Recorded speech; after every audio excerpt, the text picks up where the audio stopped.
I'm Denise Monique, and I am the author of Despite My Odds. It's a memoir, this book here.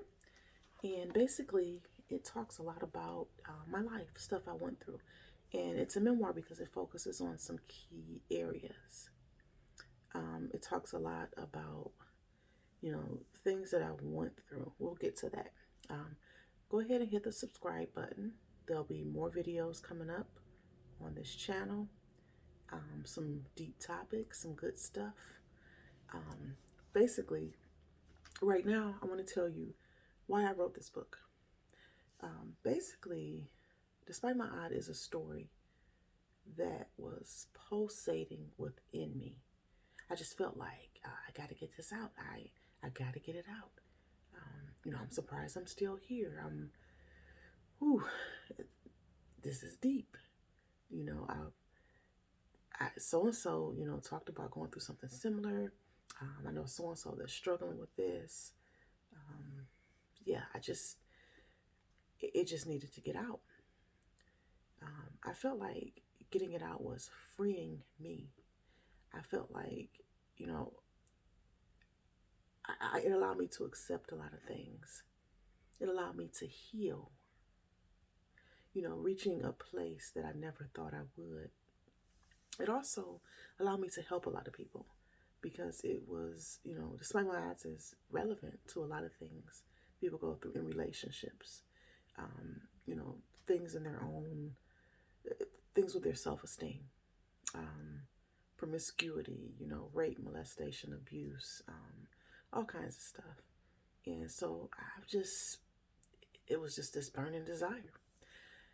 I get feedback from people like, you said things in your story or you told stuff that I've been through, but I'm too afraid to share. You have guts. Self publishing review, describe me as having fearless fingertips. And people say, how can you be so bold talking about what you went through? Well, I basically say it's my story. So how can I not? It's real, it's raw. What better way to receive something than in the natural? It is what it is. This is how it happened. I'm going to give it to you. Now, if you can't handle it, that's on you. But I'm going to get it off of me like I did in this book, Despite My Odds. So I'm going to give it to you, and you do what you will with it. Um, it's my story, everything I went through. I own it. I own everything that happened to me. Whether someone else did it to me or whether I did it to myself, I own it.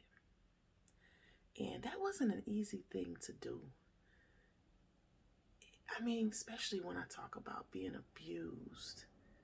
It's like, wow, but in order for me to take the power from it, I had to own it. So for a lot of my life, I allowed others to define me. Now that's deep.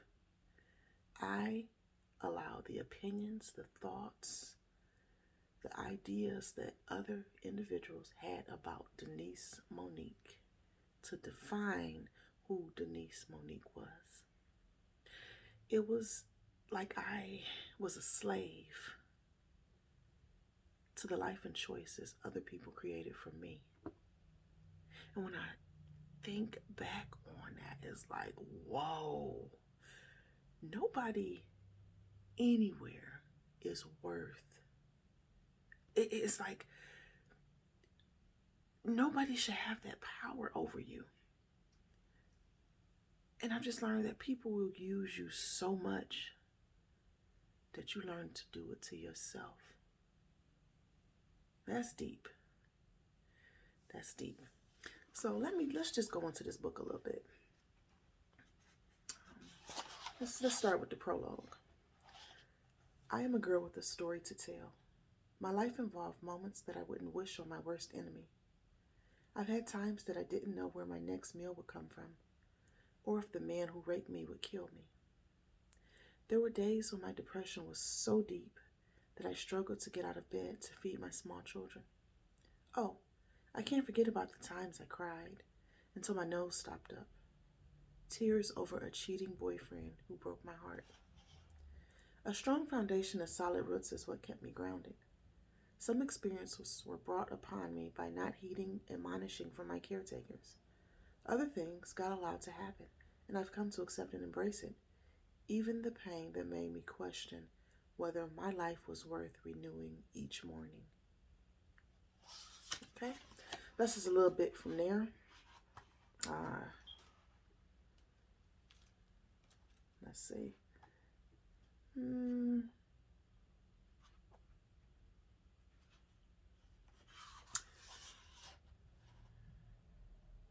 Okay, so let me just jump into, I'll go into, I think this is chapter 1, a little bit about living with my grandparents. It says, for much of my early years, I lived with my maternal grandparents, Effie and Ernest, in a quiet East Side community. Two-parent families were common in our area, and most of the men worked while the women tended to the house. My grandfather was a factory worker, and my grandmother was a Jesus-praising homemaker.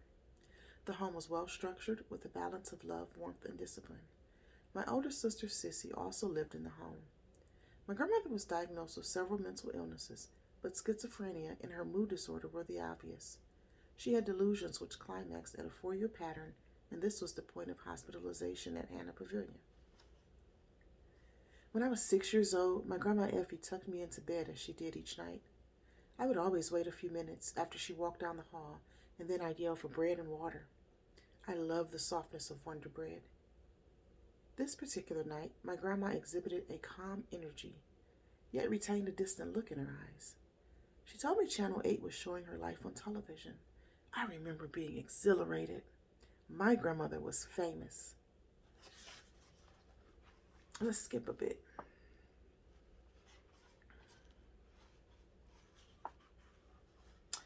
So it says, dressed in a dark blue stone-washed jean skirt held together by a gold zipper in the front, a black cotton shirt, and black sling black shoes, I was ready to roll.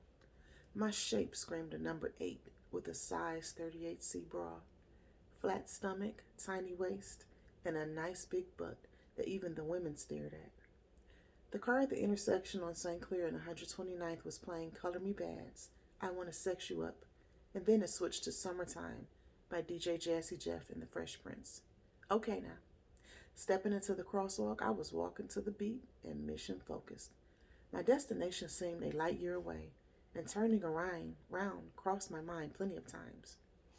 There were dogs ferociously barking from the inside of the home, and one would imagine they were capable of murder. Jay told the dogs to shut up while relocating them in a back room, and then we ascended to the 3rd floor.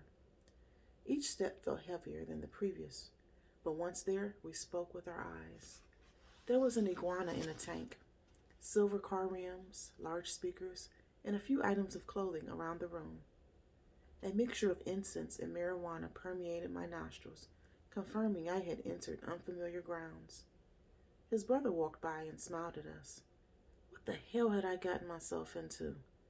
Have you ever felt like time stood still? That's what it felt like for me. It was over so fast that I don't think my blood even flowed through my entire circulatory system. Are you kidding me? I've waited for what I felt was so long, given total disregard to my first mind, my faith, my morals, and it was over like that. Sometimes I begin things and don't know how to stop. Jay and I got together a few more times, and the one time I sampled another guy, he dropped me like a hot lighter. I'm going to skip down a little bit more. Some were faces, others had names I remembered, and it was on and popping most days of the week. As an ugly-faced teenager living in a home where I wasn't wanted, sex made me feel like I had worth, like I was in control, and I used it and based it in my artificially elated esteem for years to come. That's deep right there. That's deep. Sometimes as parents, we don't understand. I'm not even going to say we. I'm just going to say my mom did not understand the importance of the relationship, the importance of speaking life into me, the importance of speaking positive things into me, the importance of telling me I was beautiful, the importance of embracing me. And those things made me an easy target for others to define me.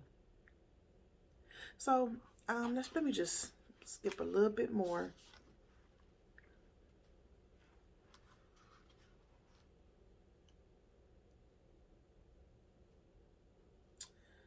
Let's see.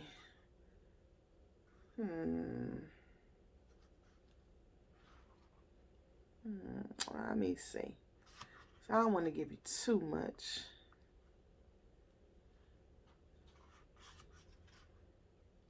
But let me just go to this scene where I dealt with this cheater. It says our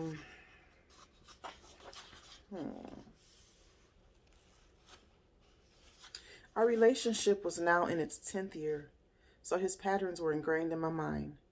Jackson walked through the parking lot with a female that barely looked 18 years old. They went through the back door of the building. About 10 minutes later, he sent me a text message stating he was selling his computer and had a potential buyer over to look at it. My gut told me he was lying, but I decided to stay in my lane. That was until I received a phone call from his number. The voice on the other end belonged to a young female, and she said hello while laughing. I called right back. After being hung up on, and then Jackson answered. He explained she was the girl that came to look at the computer and had used his phone to call a ride and was now gone. Jackson didn't know that I had already started walking out of my unit to his, ensuring to exit the door closest to apartment G6. My pointer finger covered the peephole, and as soon as he opened the door, I rushed in that place like the damn police. So, here again, if Denise Monique knew her worth, Denise Monique would not be chasing after a cheating Negro, knowing he was with the girl down there already.